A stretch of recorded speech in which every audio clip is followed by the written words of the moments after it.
वहां पहुंचे तो वकीलों के बीच में कहना लगे कि अगर यहाँ 2-4 मिनट और रुका तो बखेड़ा खड़ा हो जाएगा। यहाँ पे आए हैं, मैं मेरे बेटे के लिए वोट मांगने आया हूँ बार काउंसिल का। मैं खुद वकील हूँ और बेटा मेरा वकील है हाई कोर्ट में। कभी वो हुड्डा साहब के लिए कुछ कहते हैं, कभी मनोहर लाल के लिए कुछ कहते हैं। दुष्यंत चौटाला तो उनको भाते ही नहीं थे, अभय चौटाला के पीछे पड़े रहते हैं। कह रहे थे मीडिया वालों से तो अल्लाह बचाए। दोस्तों नमस्कार, मैं संजय मगवर, मौजूद है देश रोजाना के डिजिटल मीडिया मंच पर। एक आपने उक्ति सुनी होगी, बड़ी पुरानी कहावत है, आए थे हरि भजन को ओटन लगे कपास। जिक्र इसलिए कर रहा हूं कि भारतीय जनता पार्टी के विधायक हैं, नारनौंद से पहले थे, आजकल सफीदों के विधायक हैं। दादा कहते हैं उनको, रामकुमार गौतम जी को। रामकुमार गौतम जी रोहतक गए हुए थे। आज रोहतक गए थे वो अपने बेटे रजत गौतम के लिए वकीलों से मिलने, उनकी वोट मांगने। दरअसल बार काउंसिल का चुनाव है। रजत गौतम बार काउंसिल के मेंबर के लिए चुनाव लड़ रहे हैं, सदस्य के लिए। पहले भी बार काउंसिल के मेंबर हैं वो। तो रजत गौतम के लिए आप इसे चुनाव प्रचार कह लें या फिर वोट मांगने के लिए या अधिवक्ताओं से, वकीलों से मिलने के लिए रामकुमार गौतम गए हुए थे। हर व्यक्ति करता है अपनी संतान के लिए, हर व्यक्ति जाता है। वहां पहुंचे तो वकीलों के बीच में कहना लगे कि अगर यहां 2-4 मिनट और रुका तो बखेड़ा खड़ा हो जाएगा। यहाँ पे आए हैं, मैं मेरे बेटे के लिए वोट मांगने आया हूँ बार काउंसिल का। मैं खुद वकील हूँ और बेटा मेरा वकील है हाई कोर्ट में। कई बार आपके जो बयान है वो और सब ठीक ठाक, आपकी सेहत ठीक है? हाँ जी। सेहत का विशेष ध्यान रखो। यानी कि मांगने वोट गए थे, कह रहे हैं रुक गया तो बखेड़ा हो जाएगा। क्या बखेड़ा हो जाएगा बताऊं आपको। उन्हें खतरा था कि कहीं मीडिया वाले ना आ जाएं। कह रहे थे मीडिया वालों से तो अल्लाह बचाए।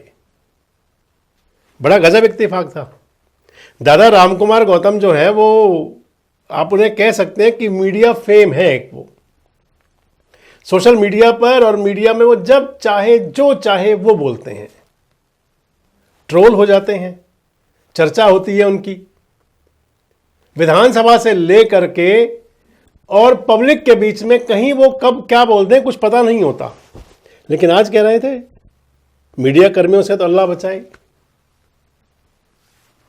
दरअसल रामकुमार गौतम जी को लेकर के अभय सिंह चौटाला भी आजकल अग्रेसिव हैं। अभय सिंह चौटाला जाटों को बड़ी बातें सुनाई हैं। मैं ज़्यादा कहना नहीं चाहता, जाटों के बारे में बहुत कुछ कहा है, बटेऊ से लेकर के, और वो संज्ञा दी जो नहीं दी जानी चाहिए। एक बार सुनिए, उनका ये अंदाज था रामकुमार गौतम जी का, सुनवा रहा हूं आपको, सुनिए। बटेऊ चूरमा खाता था, अरे कुत्ता बैठा रहा सामने उसके तूतड़ डाले ससुरे के। तो इनके सारा के राज इनसे गया। अब इनके दिमाग में ही रहती है नायब सैनिक क्यों बना। तो ये अंदाज रहा है दादा का। कभी वो हुड्डा साहब के लिए कुछ कहते हैं, कभी मनोहर लाल के लिए कुछ कहते हैं। दुष्यंत चौटाला तो उनको भाते ही नहीं थे, अभय चौटाला के पीछे पड़े रहते हैं। और पता नहीं कब किसके लिए क्या कह दें। लेकिन आज जो है, उन्हें लग रहा था कि भैया ट्रोल हो जाता है मामला, और क्योंकि अब चुनाव भी है। दीपक हुड्डा वहां के चेयरमैन हैं, अध्यक्ष हैं रोहतक बार एसोसिएशन के। दादा गए थे तो उनको उम्मीद थी कि दीपक हुड्डा उनकी बैठक करवाएंगे, लेकिन वकीलों की बैठक ही नहीं हुई। बैठक नहीं हुई और कह रहे थे कि चलो अध्यक्ष जी नहीं थे तो वैसे बैठक हो जाती, लेकिन ये ठीक है कि वकीलों से मिलकर के गए। अब बड़ी बात आ जाती है कि आखिर दादा को ये कहने की जरूरत क्या पड़ी, ये नौबत क्यों आई। एक तो बखेड़ा खड़ा हो जाएगा और दूसरा अल्लाह बचाए। राम बचाए नहीं कहा, कह रहे थे अल्लाह बचाए। खैर, रामकुमार गौतम जी तीसरी बार विधायक हैं आजकल। अब पहली बार विधायक बने थे 2005 में। उस समय भारतीय जनता पार्टी के 2 ही विधायक बने थे सिर्फ। दादा रामकुमार गौतम बने थे नारनौंद से और नरेश जी बने थे हसनगढ़ से। 2 विधायक थे उस समय 2005 के चुनाव में। हरियाणा में सरकार बनी थी कांग्रेस पार्टी की, हुड्डा जी की सरकार बनी थी। दादा गौतम की प्रेंग पींग जो थी वो हुड्डा साहब से बढ़ गई थी, अच्छे से, बिल्कुल बढ़िया। हुड्डा साहब के नजदीक हो गए थे। उसके बाद उनको दूसरी बार मौका मिला एमएलए बनने का 2019 में। अब जब वो 2005 में विधायक बने थे तो कोई मिलना कुछ था ही नहीं, क्योंकि कांग्रेस के पास बम्पर मेजोरिटी थी और वो इकलौते विधायक थे भाजपा के, मतलब 2 विधायक थे, एक ऐसे थे जो समर्थन दे रहे थे खुलेआम उनको। तो उसके बदले में क्योंकि जब कोई सहयोग करता है तो वैसे तो भले ही कुछ सहयोग मिल जाए, परंतु ओपन बड़े खुले तौर पर कोई बड़ा पोर्टफोलियो या बड़ा फायदा नहीं हो पाता। खैर, दादा रामकुमार गौतम को उस समय उम्मीद भी नहीं थी, 2019 में उन्हें जरूर उम्मीद थी। 2019 के चुनाव में रामकुमार गौतम जी एमएलए बने थे जननायक जनता पार्टी से, जेजेपी से, और जेजेपी के उस समय 10 विधायक थे। जेजेपी जो पार्टी जो थी 2019 से 24 के दौरान में जननायक जनता पार्टी के समर्थन से सरकार चल रही थी, मनोहर लाल पार्ट 2 की सरकार। जब नायब सिंह सैनी मुख्यमंत्री बने, मनोहर लाल जी को हरियाणा से लेकर के सेंटर में जाना था, तो उस समय जननायक जनता पार्टी बीजेपी से अलग हुई। उससे पहले जेजेपी का समर्थन था, दादा को बड़ी उम्मीद थी कि दुष्यंत बनवा देंगे, कहीं ना कहीं मंत्री पद दिलवा देंगे, कोई जुगाड़ बन जाएगा। लेकिन दुष्यंत चौटाला जी ने उनको मंत्री बनवाया नहीं, दादा दादा कह करके बस चढ़ाते रहे।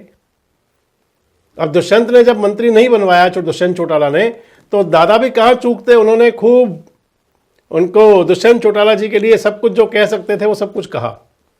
2024 के विधानसभा चुनाव से ठीक पहले दादा रामकुमार गौतम जेजेपी छोड़ करके विधिवत रूप से, वैसे तो जेजेपी में आधे अधूरे ही थे पहले से ही, तो विधिवत रूप से छोड़ी और बीजेपी में आ गए। बीजेपी ने उनको सफीदों से टिकट दे दिया और सफीदों से साहब दादा विधायक भी बन गए। पहली बार बीजेपी जीती, ब्राह्मण कैंडिडेट जीते और दादा रामकुमार गौतम सफीदों में विधायक बनकर के आ गए। अब सफीदों से विधायक बने तो दादा को फिर लगा कि अब की बार बात बननी चाहिए, लेकिन ब्राह्मण कोटे से दादा गौतम की जगह भैया गौरव गौतम मंत्री बनाए गए और इधर अरविंद शर्मा जी मंत्री बन गए। दादा गौतम को था कि सबसे सीनियर हूं, लेकिन सारी बात जो है उनकी सीनियरिटी जो है धरी रह गई, नहीं बनाए गए मंत्री। इस बात से उनको तुनक मिजाजी भी रहती है कई बार। विधानसभा तक में गोबर पीने पिलाने की बातें आ गई थी, विधानसभा तक में। आपको दिखाते हैं विधानसभा वाला वो अंदाज, आप देख लीजिए एक बार। गौतम जी के व्रण की बीमारी है, अरे कभी नहीं मेरा है बीमारी भी डॉक्टर दूर कर सका है और किसी बस का भी नहीं है नाम कर गौतम। दूसरी चीज, जलेबी मुख्यमंत्री जी ने तारी है, कह कौन सी दुकान में जा बड़े, कौन से कड़प जा बड़े, आपकी तो बहुत चर्चाएं हैं गौतम जी, ऐसी चर्चाएं हैं। सुनो, इनके चेयरमैन रहा संदीप, ये जानते थे खूब अच्छी तरह से। रामकुमार गौतम जी का तो रिकॉर्ड है, शर्त ला करके 10 किलो गोबर भी पी गए थे। पूछ लो, नहीं पूछ लो, मैं इसको मैं दिल से बता रहा हूं, मैं 10 किलो गोबर पी गए थे। बताओ, ज्यादा हमारी बात कर रहा है, वही एक्सपेंज होगा ये। अध्यक्ष महोदय, नहीं एक्सपेंज होगा। अध्यक्ष महोदय सुनिए, यस सुनो, दिस विल बी एक्सपेंज। अध्यक्ष महोदय सुनिए, माइंड अप करो आप। I want to clarify. देखिए, डॉक्टर साहब ने बात जो कही है 10 किलो गोबर पी गए थे, भाई एक काम करे, तू पाइया पीजे, एक छटाक पीजे, कह दो यार, अगर मैं 10 किलो गोबर पी गया ना, डॉक्टर साहब तो 1000 किलो कोई बात नहीं होगी। अरे भले आदमी शर्म कर कुछ तो, तू ठीक है मंत्री बन गया, तेरा बलवान सिंह जी, ऐसा जी, बलवान सिंह जी शर्म आनी चाहिए। तो जब इतनी सारी बातें थी, आखिर दादा को कहने की नौबत क्यों आई? क्या जरूरत पड़ गई कि अगर यहां खड़े होंगे तो बखेड़ा हो जाएगा मीडिया वालों से, तो अल्लाह बचाए। अरे भैया, आप सब तो सब कुछ कहते हैं, आप खुद ही तो कहते हैं सब कुछ। क्या वजह थी, क्यों कहा होगा दादा रामकुमार गौतम ने? क्या उन्हें लगता है कि कहीं बेटे के चुनाव चयन में कोई दिक्कत ना आ जाए, और या फिर अब कंट्रोवर्सी से वाकई बचना चाहते हैं? कमेंट बॉक्स में जरूर बताएं। जुड़े रहें हमारे साथ, देखते रहें देश रोजाना। हमारे साथ जुड़े रहने के लिए सब्सक्राइब करें देश रोजाना के YouTube चैनल को और नई वीडियो की नोटिफिकेशन पाने के लिए बेल आइकन जरूर दबाएं। अगर आप ये वीडियो Facebook या Instagram पर देख रहे हैं तो पेज को लाइक और फॉलो जरूर करें और ज्यादा से ज्यादा शेयर करें।